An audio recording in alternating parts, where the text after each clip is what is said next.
So could you tell me a little bit more about what brought you specifically back to Uganda right now? Yeah, well, our son was getting older and he was ready to go into senior school, and we'd always talked about moving from where we were living. We were living in predominantly a white community. There were a few black families, but not many.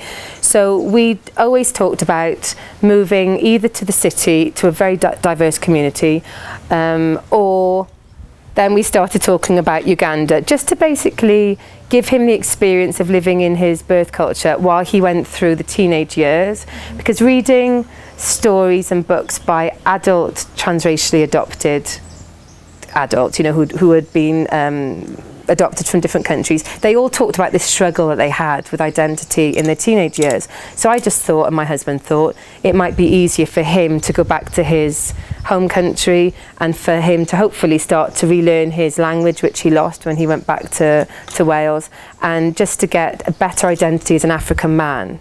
Because although he's been adopted obviously into a Welsh family, fundamentally, you know, he is a Ugandan man, and he will become a Ugandan man. So that, plus we really wanted to make a difference within the way that children in orphanages are treated here because of our personal experience. And we realised through parenting Caleb that orphanages are horrendous places, and we wanted to come back and try and educate people about looking at other ideas about how to look after vulnerable children rather than sticking them in these prisons, which is fundamentally what I think that they are, and try and encourage domestic adoption.